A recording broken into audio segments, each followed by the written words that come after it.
नमस्कार। आइए सुनते हैं मुंशी प्रेमचंद जी की लिखी कहानी चोरी। हाय, बचपन तेरी याद नहीं भूलती। वह कच्चा टूटा घर, वह पुआल का बिछौना, वह नंगे बदन नंगे पांव खेतों में घूमना, आमों के पेड़ों पर चढ़ना, सारी बातें आंखों के सामने फिर रही हैं। चमरौदी जूते पहनकर उस वक्त कितनी खुशी होती थी। अब फ्लैक्स के बूटों से भी नहीं होती। गरम पनी हुए रस में जो मज़ा था, अब वह गुलाब के शरबत में भी नहीं। चबेने और कच्चे बेरों में जो रस था, वह अब अंगूर और खीर मोहन में भी नहीं मिलता। मैं अपने चचेरे भाई हलदर के साथ दूसरे गांव में एक मौलवी साहब के यहाँ पढ़ने जाया करता था। मेरी उम्र 8 साल थी। हलधर अब वह स्वर्ग में निवास कर रहे हैं। मुझसे 2 साल जेठ थे। हम दोनों प्रातःकाल बासी रोटियां खा दोपहर के लिए मटर और जौ का चबेना लेकर चल देते थे। फिर तो सारा दिन अपना था। मौलवी साहब के यहाँ कोई हाजिरी का रजिस्टर तो था नहीं, और न गैर हाजिरी का जुर्माना ही देना पड़ता था। फिर डर किस बात का। कभी तो थाने के सामने खड़े सिपाहियों की कवायद देखते हैं, कभी किसी भालू या बंदर नचाने वाले मदारी के पीछे पीछे घूमने में दिन काट देते, कभी रेलवे स्टेशन की ओर निकल जाते और गाड़ियों की बाहर देखते। गाड़ियों के समय का जितना ज्ञान हमको था, उतना शायद टाइम टेबल को भी न था। रास्ते में शहर के एक महाजन ने एक बाग लगवाना शुरू किया था। वहाँ एक कुआं खुद रहा था। वह भी हमारे लिए एक दिलचस्प तमाशा था। बूढ़ा माली हमें अपनी झोपड़ी में प्रेम से बैठाता था। हम उससे झगड़ झगड़ कर उसका काम कर लेते। कभी बाल्टी लिए पौधे को सींच रहे हैं, कहीं खुरपियों से क्यारियां गोड़ रहे हैं, कहीं कैंची से बेलों की पत्तियां छाट रहे हैं। उन कामों में कितना आनंद था। माली बाल प्रकृति का पंडित था। हमसे काम लेता, पर इस तरह मानो हमारे ऊपर कोई एहसान कर रहा है। जितना काम वह दिन भर में करता, हम घंटे भर में निपटा देते। अब वह माली नहीं है, मगर बाग हरा भरा है। उसके पास से होकर गुजरता हूँ तो जी चाहता है उन पेड़ों के गले मिलकर रहूं और कहूँ, प्यारे, तुम मुझे भूल गए, लेकिन मैं तुम्हें नहीं भूला। मेरे हृदय में तुम्हारी याद अभी तक हरी है, उतनी ही हरी जितने तुम्हारे पत्ते। निस्वार्थ प्रेम के तुम जीते जागते स्वरूप हो। कभी कभी हम अब तो गैर हाजिर रहते, पर मौलवी साहब से ऐसा बहाना कर देते कि उनकी पड़ी हुई तोरियां उतर जाती। उतनी कल्पना शक्ति आज होती तो ऐसा उपन्यास लिख मारता कि लोग चकित रह जाते। अब तो यह हाल है कि बहुत सिर खपाने के बाद कोई कहानी सूझती है। खैर, हमारे मौलवी साहब दर्जी थे। मौलवीगिरी केवल शौक से करते थे। हम दोनों भाई अपने गांव के कुर्मी कुमारों से उनकी खूब बड़ाई करते थे। यूं कहिए कि हम मौलवी साहब के सफरी एजेंट थे। हमारे उद्योग से मौलवी साहब को जब कुछ काम मिल जाता तो हम फूले न समाते। जिस दिन कोई अच्छा बहाना न सूझता, मौलवी साहब के लिए कोई न कोई सौगात ले जाते।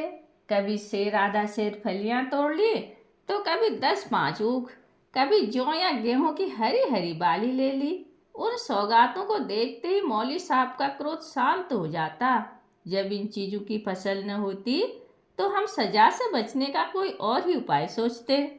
मौलवी साहब को चिड़ियों का शौक था। मकतब में श्याम, बुलबुल, दहियल और चंडुलों के पिंजरे लटकते रहते थे। हमें सबक याद हो न हो, पर चिड़ियों को याद हो जाते थे। हमारे साथ ही वे पढ़ा करती थी। इन चिड़ियों के लिए बेसन पीसने में हम लोग खूब उत्साह दिखाते थे। मौलवी साहब सब लड़कों को पतंगे पकड़ लाने की ताकीद करते रहते थे। इन चिड़ियाओं को पतंगों से विशेष रुचि थी। कभी कभी हमारी बला पतंगों के ही सिर चली जाती थी। उनका बलिदान करके हम मौलवी साहब के रौद्र रूप को प्रसन्न कर लिया करते थे। एक दिन हम दोनों भाई तालाब में मुंह धोने गए। हलदर ने कोई सफ़ेद सी चीज मुट्ठी में लेकर दिखाई। मैंने लपक कर मुट्ठी खोली तो उसमें 1 रुपया था। मैंने विस्मित होकर पूछा, यह रुपया कहाँ से मिला? हलदर, अम्मा ने ताक पर रखा था, चारपाई खड़े करके निकाल लाया। घर में कोई संदूक या अलमारी तो थी नहीं। रुपये पैसे एक ऊंचे ताक पर रख दिए जाते थे। एक दिन पहले चाचा जी ने सन बेचा था, उसी के रुपये जमींदार को देने के लिए रखे हुए थे। हलधर को न जाने क्यों कर पता चल गया। जब घर के सब लोग काम धंधे में लग गए तो अपनी चारपाई खड़ी की और उस पर चढ़कर 1 रुपया निकाल लिया। उस वक्त तक हमने कभी रुपया छुआ तक न था। वह रुपया देखकर आनंद और भय की जो तरंगे दिल में उठी थी, वे अभी तक याद है। हमारे लिए रुपया एक अलभ्य वस्तु थी। मौलवी साहब को हमारे यहाँ से केवल 12 आने मिला करते थे। महीने के अंत में चाचा जी खुद जाकर पैसे दे आते थे। भला कौन हमारे गरू का अनुमान कर सकता है। लेकिन मार का भय आनंद में विघ्न डाल रहा था। रुपये अनगिनत तो थे नहीं, चोरी खुल जाना मानी हुई बात थी। चाचा जी के क्रोध का भी मुझे तो नहीं, हलदर को प्रत्यक्ष अनुभव हो चुका था। यूं उनसे ज़्यादा सीधा साधा आदमी दुनिया में न था। चाचा ने उनकी रक्षा का भार सिर पर न रख लिया होता तो कोई बनिया उन्हें बाजार में बेच सकता था, पर जब क्रोध आ जाता तो फिर उन्हें कुछ न सूझता। और तो और चाची भी उनके क्रोध का सामना करने से डरती थी। हम दोनों ने कई मिनट तक इन्हीं बातों पर विचार किया और आखिर यही निश्चय हुआ कि आई हुई लक्ष्मी को न जाने देना चाहिए। एक तो हमारे ऊपर संदेह होगा ही नहीं, अगर हुआ भी तो हम साफ इनकार कर जाएंगे। कहेंगे हम रुपया लेकर क्या करते। थोड़ा सोच विचार करते तो यह निश्चय पलट जाता और वो विभत्स लीला न होती जो आगे चलकर हुई। पर उस समय हम में शांति से विचार करने की क्षमता ही नहीं थी। मुंह हाथ धोकर हम लोग घर आए और डरते डरते अंदर कदम रखा। अगर कहीं इस वक्त तलाशी की नौबत आई तो फिर भगवान ही मालिक है। लेकिन सब लोग अपना अपना काम कर रहे थे, कोई हमसे न बोला। हमने नाश्ता भी न किया, चबीना भी न लिया, किताबें बगल में दबाई और मदरसे का रास्ता लिया। बरसात के दिन थे, आकाश में बादल छाए हुए थे। हम दोनों खुश खुश मकतब चले जा रहे थे। आज काउंसिल की मिनिस्ट्री पाकर भी शायद उतना आनंद न होता। हजारों मंसूबे बांटते थे, हजारों हवाई किले बनाते थे। यह अवसर बड़े भाग्य से मिला था। जीवन में फिर शायद ही यह अवसर मिले, इसलिए रुपये को इस तरह खर्च करना चाहते थे कि ज़्यादा से ज़्यादा दिनों तक चल सके। यद्यपि उन दिनों 5 आने सेर बहुत अच्छी मिठाई मिलती थी और शायद आधा सेर मिठाई में हम अफर जाते।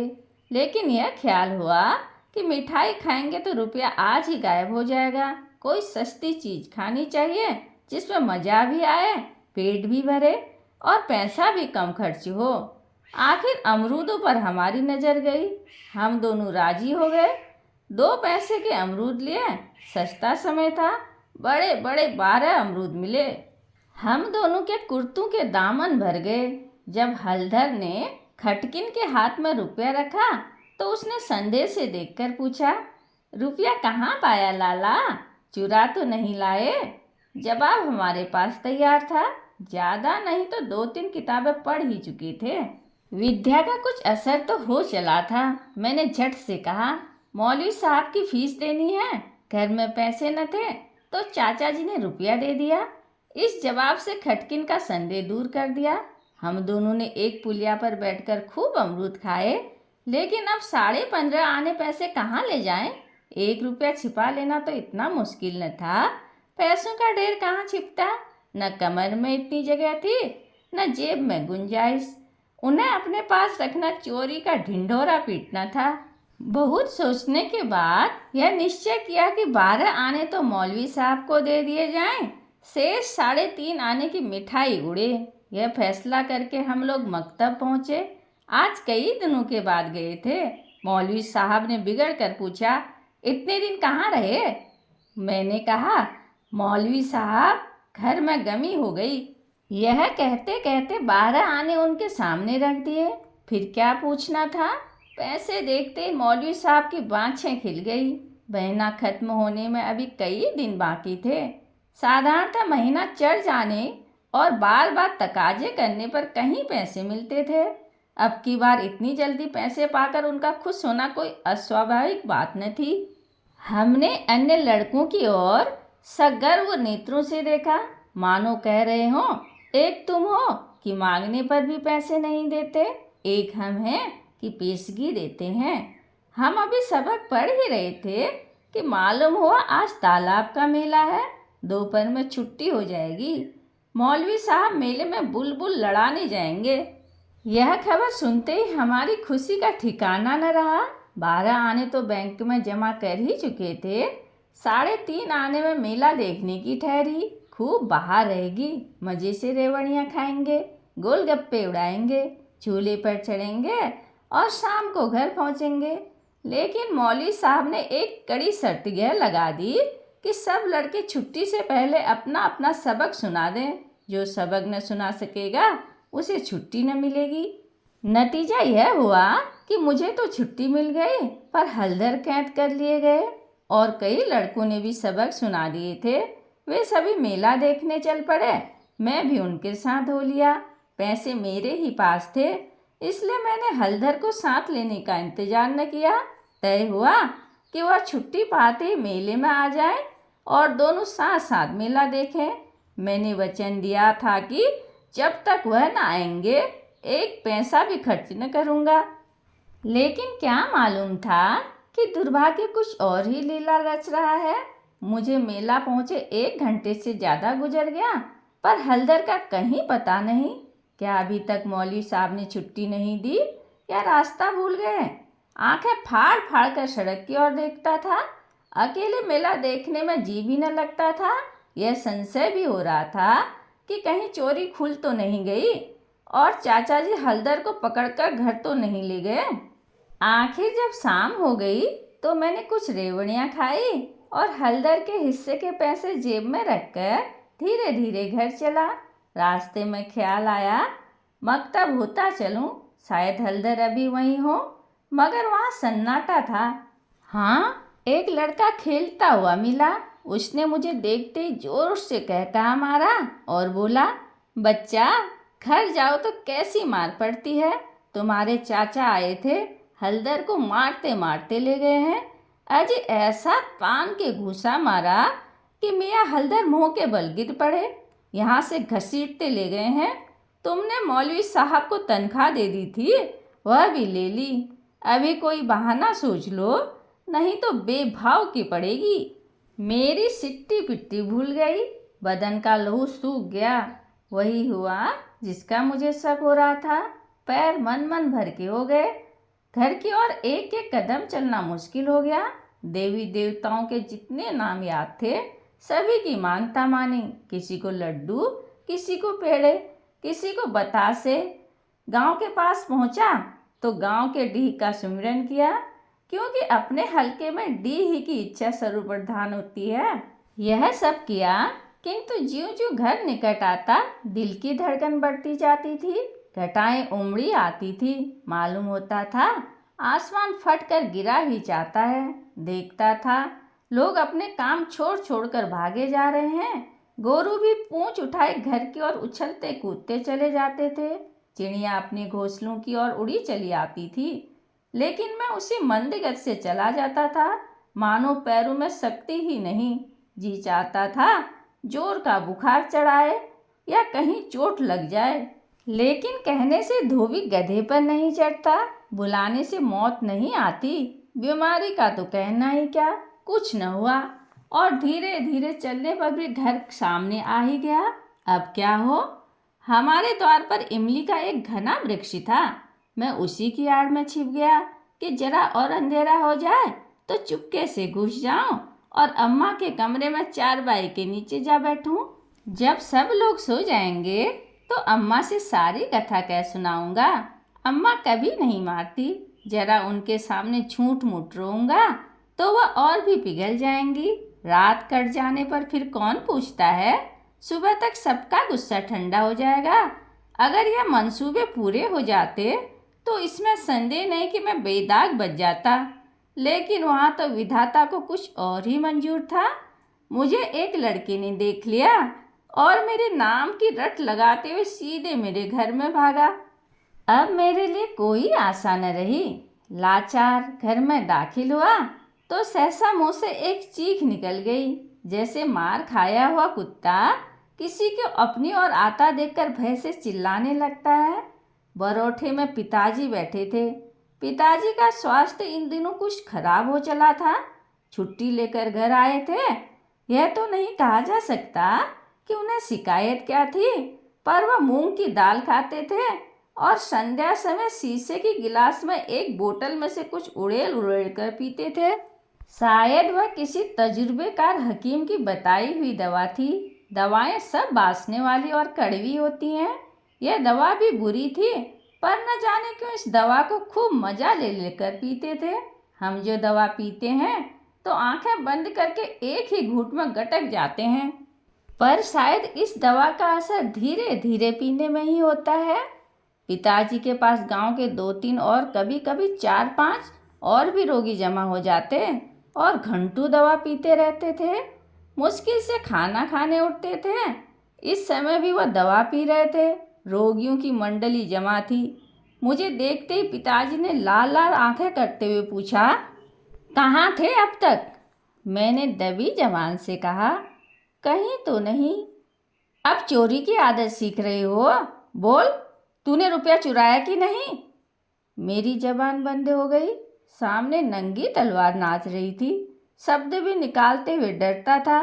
पिताजी ने डांट कर पूछा, बोलता क्यों नहीं? तूने रुपया चुराया कि नहीं? मैंने जान पर खेलकर कहा, मैंने कहा। मुंह से पूरी बात निकल भी न पाई थी कि पिताजी विकराल रूप धारण के दांत पीसते झपट कर उठे और हाथ उठाए मेरी ओर चले। मैं जोर से चिल्लाकर रोने लगा। ऐसा चिल्लाया कि पिताजी भी सहम गए। उनका हाथ उठा ही रह गया। शायद समझे कि जब अभी से इसका यह हाल है, तब तमाचा पड़ जाने पर कहीं इसकी जान ही न निकल जाए। मैंने जो देखा कि मेरी हिकमत काम कर गई तो और भी गला फाड़ फाड़ कर रोने लगा। इतने में मंडली के 2-3 आदमियों ने पिताजी को पकड़ लिया और मेरी ओर इशारा किया कि भाग जा। बच्चे ऐसे मौके पर और भी मचल जाते हैं और व्यर्थ मार खा जाते हैं। मैंने बुद्धिमानी से काम लिया, लेकिन अंदर का दृश्य इससे कई भयंकर था। मेरा तो खून सर्द हो गया। हलधर के दोनों हाथ एक खंभे से बंधे थे। सारी देह धूल धूसरित हो रही थी और वह अभी तक सिसक रहे थे। शायद वह आंगन भर में लौटे थे। ऐसा मालूम हुआ कि सारा आंगन उनके आंसू से भर गया है। चाची हलधर को डांट रही थी और अम्मा बैठी मसाला पीस रही थी। सबसे पहले मुझ पर चाची की निगाह पड़ी। बोली, लो, वह भी आ गया। क्यों रे, रुपया तूने चुराया था कि इसने? मैंने निशंक होकर कहा, हलधर ने। अम्मा बोली, अगर उसी ने चुराया था तो तूने आकर किसी से कहा क्यों नहीं? अब झूठ बोले बगैर बचना मुश्किल था। मैं तो समझता हूँ कि जब आदमी को जान का खतरा हो तो झूठ बोलना क्षम्य है। हलधर मार खाने के आदी थे। 2-4 घूंसे और पड़ने से उनका कुछ न बिगड़ सकता था। मैंने मार कभी न खाई थी। मेरा तो 2 ही 4 घूंसों में काम तमाम हो जाता। फिर हलधर ने भी तो अपने को बचाने के लिए मुझे फंसाने की चेष्टा की थी। नहीं तो चाची मुझसे यह क्यों पूछती, रुपया तूने चुराया या हलधर ने? किसी भी सिद्धांत से मेरा झूठ बोलना इस समय स्तुत्य नहीं तो क्षम्य जरूर था। मैंने छूटते ही कहा, हलधर कहते थे कि किसी को बताए तो मार ही डालूंगा। अम्मा, देखा, वही बात निकली ना। मैं तो कहती थी कि बच्चे की ऐसी आदत नहीं। पैसा तो वह हाथ से छूता ही नहीं, लेकिन सब लोग मुझी को उल्लू बनाने लगे। हलधर, मैंने तुमसे कब कहा था कि बताओगे तो मारूंगा? मैं, वहीं तालाब के किनारे तो। हलधर, अम्मा, बिल्कुल झूठ है। चाची, झूठ नहीं, सच है। झूठा तो तू है और तो सारा संसार सच्चा है। तेरा नाम निकल गया है ना। तेरा बाप नौकरी करता, बाहर से रुपए कमा लाता, 4 जने उसे भला आदमी कहते तो तू भी सच्चा होता। अब तो तू ही झूठा है। जिसके भाग में मिठाई लिखी थी उसने मिठाई खाई। तेरे भाग में तो लात खाना ही लिखा था। यह कहते हुए चाची ने हलधर को खोल दिया और हाथ पकड़कर भीतर ले गई। मेरे विषय में स्नेहपूर्ण आलोचना करके अम्मा ने पासा पलट दिया था, नहीं तो अभी बेचारे पर न जाने कितनी मार पड़ती। मैंने अम्मा के पास बैठकर अपनी निर्दोषिता का राग खूब अलापा।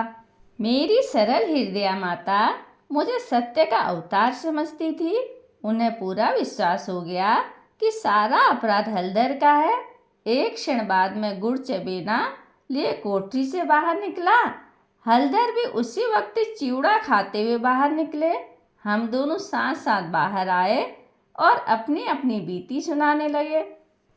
मेरी कथा सुखमय थी, हलधर की दुखमय, पर अंत दोनों का एक था, गुड़ और चबेना। कहानी सुनने के लिए धन्यवाद।